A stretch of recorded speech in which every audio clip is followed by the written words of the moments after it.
Hi అండి, welcome to my channel. Vinayaka Chavithi రాబోతోంది కదా. ప్రకృతికి మనిషికి దేవునికి విడదీయరాని అనుబంధం ఉందండి. అందుకే ప్రకృతిలో దొరికే ఎన్నో ఔషధ గుణాలున్న పత్రితో ఆ విఘ్నాధిపతిని పూజిస్తాం. కానీ చాలామందికి ఆ పత్రిలో ఉన్న ఔషధ గుణాలు తెలియవు. ఇప్పుడు వాటిని వివరిస్తాను. ఓం సుముఖాయ నమః. మాచీపత్రం పూజయామి అని పూజిస్తాం. మన దేశంలో ప్రతి చోట మాచీపత్రం దొరుకుతుంది. మన ఇళ్ల చుట్టుపక్కల రోడ్ల మీద ఇది విపరీతంగా పెరుగుతుంది. కానీ ఇది గొప్ప ఆయుర్వేద మూలిక. ఇది నేత్ర రోగాలకు అద్భుత నివారణి. మాచీపత్రి ఆకుల్ని నీళ్లల్లో తడిపి కళ్ళకి కట్టుకుంటే నేత్ర వ్యాధులు నయమవుతాయి. ఇది చర్మ రోగాలకు మంచి మందు. ఈ ఆకును పసుపు నువ్వుల నూనెతో కలిపి నూరి ఆ ముద్దను చర్మ వ్యాధి ఉన్న చోట పైపోతగా రోజు రాస్తూ ఉంటే వ్యాధి తొందరలో నివారణ అవుతుంది. రక్తపు వాంతులకు, ముక్కు నుండి రక్తం కారుటకు మంచి విరుగుడు.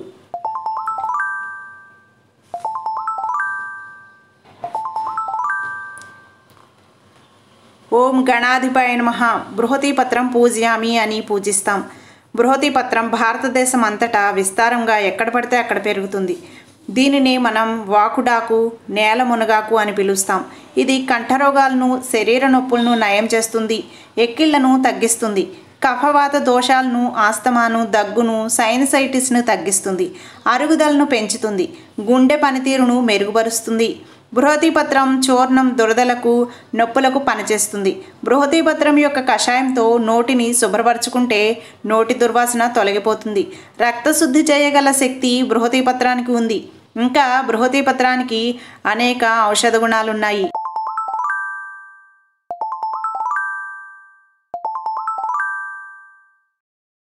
ఓం ఉమాపుత్రాయ నమః. బిల్వపత్రం పూజయామి అని పూజిస్తాం. దీనికే మారేడు అని పేరు. శివుడికి అత్యంత ప్రీతికరం.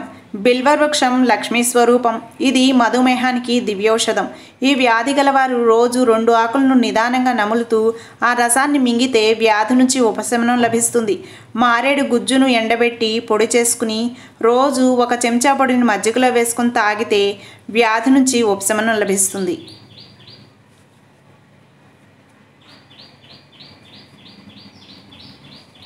ఓం గజాననాయ నమః. దుర్వాయుగ్మం పూజయామి అని పూజిస్తాం. దుర్వాయుగ్మం అంటే గరిక. గణపతికి అత్యంత ఇష్టమైన వస్తువు గరిక. ఒక గరిక సమర్పిస్తే చాలు మహా సంతోషపడతాడు బొజ్జ గణపయ్య. తులసి తర్వాత తులసి అంత పవిత్రమైనది గరిక. దూర్వాయుగ్మం అంటే 2 కోసలు కలిగి ఉన్న జంట గరిక. ఇది ఎక్కడ పడితే అక్కడ పెరుగుతుంది. ఈ గరిక మహా ఔషధ మూలిక. గరికను పచ్చడి చేసుకుని తింటే మూత్ర సంబంధిత వ్యాధులు నయమవుతాయి. మగవారికి సంతాన నిరోధకంగా కూడా పనిచేస్తుంది. కఫపైత్య దోషాలను హరిస్తుంది. చర్మ రక్త సంబంధిత వ్యాధులను దూరం చేస్తుంది. ముక్కు నుండి రక్తం కారటం నిరోధిస్తుంది. గరికను రుబ్బి నుదుటి మీద లేపనం వేసుకోవడం ద్వారా పైత్యదోషం కలిగిన తలనొప్పి కూడా తగ్గిపోతుంది. హిస్టీరియా వ్యాధికి ఔషధం గరిక. ఓం హరసోనవే నమః. దత్తూరపత్రం పూజయామి అని పూజిస్తాం. దీనిని మనం ఉమ్మెత్త అని కూడా పిలుస్తాం. ఉష్ణతత్వం కలిగినది. కఫ వాత దోషాలను హరిస్తుంది. కానీ నార్కోటిక్ లక్షణాలు కలిగినది కనుక వైద్యుని పర్యవేక్షణ తీసుకోకుండా ఉపయోగించకూడదు. మానసిక వ్యాధి నివారణకు పనిచేస్తుంది. మానసిక వ్యాధి ఉన్నవారికి గుండు చేయించి ఈ ఉమ్మెత్త ఆకుల రసాన్ని 2 నెలల పాటు మర్దనా చేయిస్తే స్వస్థత చేకూరుతుంది.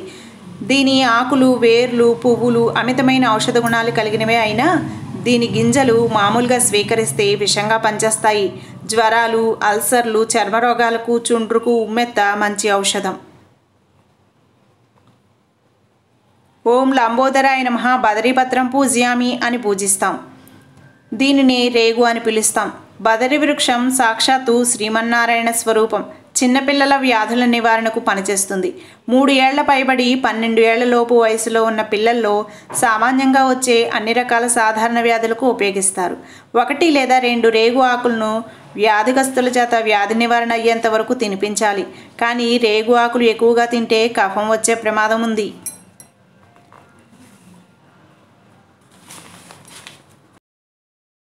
ఓం గుహాగ్రజాయ నమః. అపామార్గపత్రం పూజయామి అని పూజిస్తాం. దీనికే ఉత్తరేణి అని వ్యవహారనామం.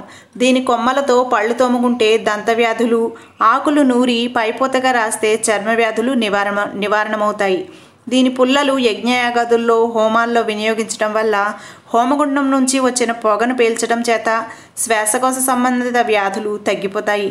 స్థూలకాయానికి, వాంతులకు, టాక్సిన్స్ వల్ల వచ్చే వ్యాధులకు మంచి ఔషధం ఉత్తరేణి. ఉత్తరేణి ఆకులను రుబ్బి గాయాలపై రాయడం వల్ల గాయాలు త్వరగా మానిపోతాయి, నొప్పి తగ్గిపోతుంది. పిల్లలు చెడు మార్గంలో వెళ్తున్నారని, చెడ్డ అలవాట్లకు లోనవుతున్నారని బాధపడే తల్లిదండ్రులు ఉత్తరేణి మొక్కను పూజించి దాని వేర్లను పిల్లల మెడలో కడితే బుద్ధిమంతులవుతారు. రోజు ఉత్తరేణి కొమ్మలతో పళ్ళు తోముకునే అలవాటు ఉన్నవారు ఎక్కడికి వెళ్ళినా ఆహారానికి లోటు ఉండదు.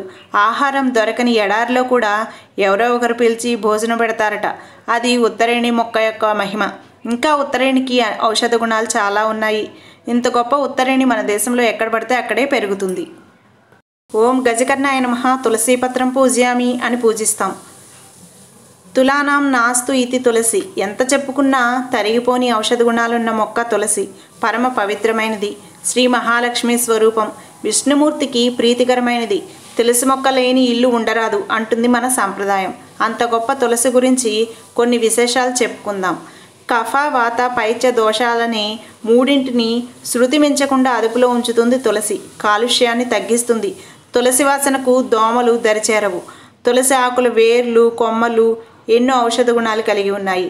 చర్మ రోగాలను నయం చేస్తుంది. తులసి ఆకులు నమలడం చేత పంటి చిగుళ్లకున్న రోగాలు నయమవుతాయి. అరుగుదలను, ఆకలిని పెంచుతుంది. కఫం వల్ల వచ్చే దగ్గును, ఆస్తమాను తగ్గిస్తుంది. తులసి రసాన్ని తేనెలో కలిపి తీసుకోవడం వల్ల ఎక్కిళ్ళు తగ్గిపోతాయి. తులసి శరీరంలో ఉన్న టాక్సిన్స్ని విశేషంగా తీసేస్తుంది. ఈ మధ్య జరిగిన పరిశోధనల ప్రకారం ఒక తులసి చెట్టు మాత్రమే రోజుకు 22 గంటల పాటు ప్రాణవాయువును విడుదల చేస్తుంది. ఇంత గొప్ప లక్షణం మరే మొక్కకి ఇంకా లేదు. కానీ పురాణ కథ ఆధారంగా గణపతిని తులసి దళాలతో ఓన్లీ వినాయక చవితి రోజు మాత్రమే పూజించాలి. ఏకదంతాయ నమః చోతపత్రం పూజయామి అని పూజిస్తాం. మామిడి ఆకులను చోతపత్రం అని సంస్కృత భాషలో అంటారు. మామిడి మంగళకరమైనది. లేత మామిడి ఆకులను పెరుగులో నూరి సేవిస్తే అతిసారం తగ్గుతుంది. మామిడి జిగురులో ఉప్పు చేర్చి వేడి చేసి ఔషధంగా పూస్తే కాళ్ల పగుళ్ళు, చర్మ వ్యాధులు ఉపశమిస్తాయి. చిగుళ్ల వాపు వ్యాధితో బాధపడే వారికి మామిడి లేత చిగురు మంచి ఔషధం. చెట్టు నుంచి కోసిన కొన్ని గంటల తర్వాత కూడా ఆక్సిజన్ను విడుదల చేయగల శక్తి మామిడి ఆకులకు ఉంది. మామిడి దేవతా వృక్షం. అందువల్ల ఇంట్లో ఏ దిక్కులో మామిడి చెట్టున్నా మంచిదే. ఆఖరికి ఈశాన్యంలో మామిడి చెట్టున్నా అది మేలే చేస్తుంది. మామిడి చెట్టును సాధ్యమైనంత వరకు కాపాడాలని, ఇంటి ఆవరణలో పెరుగుతున్న మామిడి చెట్టును నరికేస్తే ఆ ఇంటి సభ్యుల అభివృద్ధికి అడ్డుపడినట్లే అని వాస్తుశాస్త్రం చెబుతోంది. ఏ శుభకార్యంలోనైనా కలశ స్థాపనకు ముందు కలశంలో 5 రకాల చిగుళ్లను వేయాలి. అందులో మామిడి కూడా. ఓం వికటాయ నమః కరవీరపత్రం పూజయామి అని పూజిస్తాం. దీన్నే మనం గన్నేరు అని పిలుస్తాం. గన్నేరుకు శాస్త్రంలో చాలా ప్రాముఖ్యత ఉంది. సాధారణంగా పూజకు కోసిన పువ్వులు అవి చెట్టు నుండి కోసే సమయంలో చెట్టు మొదట్లో కింద పడితే పర్వాలేదు, కానీ మరొక చోట ఎక్కడైనా పడితే కనుక పూజకు పనికిరావు. కానీ గన్నేరు పూలకు ఈ నిబంధన వర్తించదు. గన్నేరు పూలు మరే ఇతర ప్రదేశంలో కింద పడినా నీటిని చల్లి పరమాత్మకు అర్పించవచ్చు. గన్నేరు చెట్టు తప్పకుండా ఇంట్లో ఉండాలి. గన్నేరు చెట్టు నుంచి వచ్చిన గాలి పీల్చినా చాలు. ఇది అనేక రోగాలను దూరం చేస్తుంది. ఓం భిన్నతంతాయ నమః విష్ణుక్రాంత పత్రం పూజయామి అని పూజిస్తాం. మనం వాడుక భాషలో అవిసె అంటాం. దీని ఆకును నిమ్మరసంతో నూరి తామర వ్యాధి ఉన్న చోట పూస్తే తామర వ్యాధి నశిస్తుంది. ఆకును కూరగా చేసుకుని భుజిస్తే రక్తదోషాలు నివారణమవుతాయి. విష్ణుక్రాంతం మేధస్సును పెంచుతుంది. ఓం వటవే నమః దాడిమి పత్రం పూజయామి అని పూజిస్తాం. దాడిమి పత్రం అంటే దానిమ్మ. భారతదేశం అంతటా పెరిగే చెట్టు ఇది. లలితా సహస్రనామాల్లో అమ్మవారికి దాడిమి కుసుమ ప్రభ అనే నామం కనిపిస్తుంది. దానిమ్మ రసాన్ని శరీరం మీద రాయడం చేత అలర్జీలు, కీటకాలు కుట్టడం వల్ల వచ్చిన పొక్కులు మానిపోతాయి. దానిమ్మ పండు తొక్క గాయాలకు ఔషధం. వాపును అరికడుతుంది. పైత్య రసాన్ని అదుపులో ఉంచుతుంది. దానిమ్మ పండు ఆకలిని, అరుగుదలను పెంచుతుంది. విరోచనాలను తగ్గిస్తుంది. గొంతు రోగాలకు ఔషధం దానిమ్మ. దానిమ్మ పళ్ళు, పువ్వులు, ఆకులు, వేర్లు అన్ని ఔషధ గుణాలు కలిగినవై ఉంటాయి. ఓం సర్వేశ్వరాయ నమః దేవదారు పత్రం పూజయామి అని పూజిస్తాం. ఇది వనముల్లో, అరణ్యాల్లో పెరిగే వృక్షం. పార్వతీదేవికి మహా ఇష్టమైనది. చల్లని ప్రదేశంలో, ముఖ్యంగా హిమాలయ పర్వతాల వద్ద పెరుగుతుంది ఈ వృక్షం. దేవదారు ఆకులను తెచ్చి ఆరబెట్టి తర్వాత ఆ ఆకులను నూనెలో వేసి కాచి చల్లార్చిన తర్వాత నూనె తలకి రాసుకుంటే మెదడు కంటి సంబంధిత రోగాలు దరిచేరవు. దేవదారు మాను నుంచి తీసిన నూనె చుక్కలను వేడి నీళ్ళల్లో వేసి ఆ నీటితో స్నానం చేస్తే శ్వాసకోశ వ్యాధులు నయమవుతాయి. ఫాలచంద్రాయ నమః మరువక పత్రం పూజ్యామి అని పూజిస్తాం. మనం దీన్ని వాడుక భాషలో మరువం అంటాం. ఇది అందరి ఇళ్లల్లోనూ, అపార్ట్మెంట్లో ఉంటున్న వారు కుండీల్లోనూ పెంచుకోవచ్చు. మంచి సువాసన కలది. మరువం వేడి నీళ్ళల్లో వేసుకుని ఆ నీటితో స్నానం చేస్తే శరీరానికి ఉన్న దుర్వాసన తొలగిపోతుంది. హేరంబాయ నమః సింధువార పత్రం పూజ్యామి అని పూజిస్తాం. సింధువార పత్రం అంటే వావిలి ఆకు. ఇది తెలుపు నలుపు అని 2 రకాలు. రెండిట్లో ఏదైనా వావికి ఆకులను నీళ్ళల్లో వేసి మరిగించిన నీటితో బాలింతలకు స్నానం చేయిస్తే ఒంటి నొప్పులు ఉపశమిస్తాయి. ఈ ఆకులను దంచి దాన్ని తల మీద రాసుకుంటే రొంప శిరోభారం ఉపశమిస్తాయి. ఓం శూర్పకర్ణాయ నమః జాజిపత్రం పూజ్యామి అని పూజిస్తాం. జాజిపత్రానికి అనేక ఔషధ గుణాలున్నాయి. ఇది అన్ని చోట్ల లభిస్తుంది. జాజిపూలు మంచి సువాసన కలిగి మనిషికి ఉత్తేజాన్ని, మనసుకు హాయిని కలిగిస్తాయి. ఈ సువాసన డిప్రెషన్ నుంచి బయటపడటంలో బాగా ఉపయోగిస్తుంది. జాజి ఆకులు వెన్నతో నూరి ఆ మిశ్రమంతో పళ్ళు తోముకుంటే నోటి దుర్వాసన నశిస్తుంది. జాజి కషాయాన్ని రోజు తీసుకోవడం వల్ల క్యాన్సర్ నివారించబడుతుంది. జాజి చర్మ రోగాలకు దివ్యౌషధం. కామెర్లను, కండ్ల కలకను, కడుపులో నులిపురుగులు నయం చేయడంలో కూడా జాజి పూలు ఉపయోగిస్తాయి. జాజి మొగ్గలతో నేత్ర వ్యాధులు, చర్మ రోగాలు నయం చేస్తారు. ఓం సురాగ్రజాయ నమః గండకీ పత్రం పూజ్యామి అని పూజిస్తాం. దీన్ని మనం దేవకాంచనం అని పిలుస్తాం. థైరాయిడ్ వ్యాధికి ఔషధం గండకీ పత్రం. అరణ్యాల్లో లభించే ఈ గండకీ చెట్టు ఆకు మొండి, దీర్ఘ వ్యాధులకు దివ్యౌషధంగా పనిచేస్తుంది. భవక్త్రాయ నమః శమీపత్రం పూజ్యామి అని పూజిస్తాం.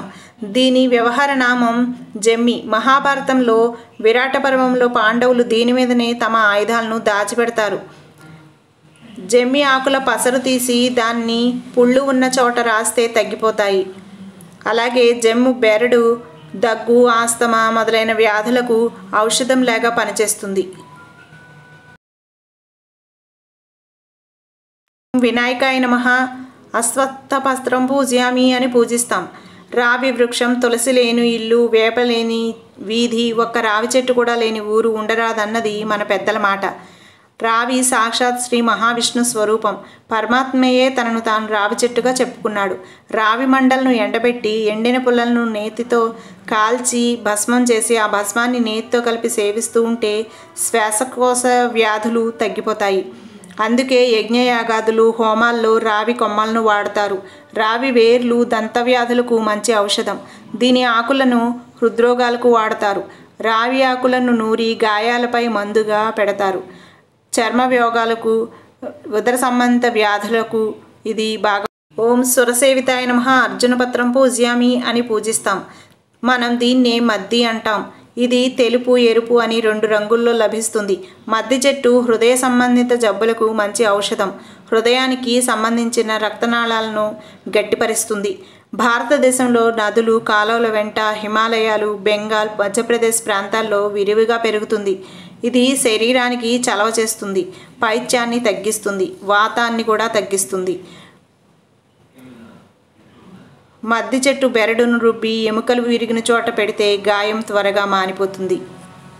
కపిలాయ నమః అర్కపత్రం పూజ్యామి అని పూజిస్తాం. జిల్లేడు ఆకు. జిల్లేడు చెట్టు గణపతి స్వరూపం. జిల్లేడు పాలు కళ్ళలో పడడం వల్ల కంటికి తీవ్రమైన హాని కలుగుతుంది. కానీ జిల్లేడు ఆకులు, పూలు, వేర్లు, కొమ్మలు, పాలు అన్ని ఔషధ గుణాలు కలిగి ఉన్నాయి. ఆస్తమా, దగ్గు మొదలైన వ్యాధులకు జిల్లేడు పూలను వాడడం మంచిది. జిల్లేడుతో చేసిన నూనె చెవుడుకు ఔషధం. జిల్లేడును రక్తాన్ని శుద్ధి చేస్తుంది. ఇలాంటి మంచి మంచి మెడికేటెడ్ లీవ్స్ మనం సంవత్సరంలో ఒక్కసారైనా స్పృశిస్తే కనీసం ఆ స్పర్శకు అయినా మనకు చర్మ వ్యాధులు రావన్నది నిజమైన నిజం. కాబట్టి మీకు అందుబాటులో ఉన్న ఈ పత్రాలను ఉపయోగించుకుంటారని ఆశిస్తున్నాను. ఈ వీడియో కనుక మీకు నచ్చితే తప్పకుండా లైక్ చేయండి, షేర్ చేయండి, మీ కామెంట్ని తెలియజేయండి. అలాగే సబ్స్క్రైబ్ చేయడం మాత్రం మర్చిపోకండి. Thank you.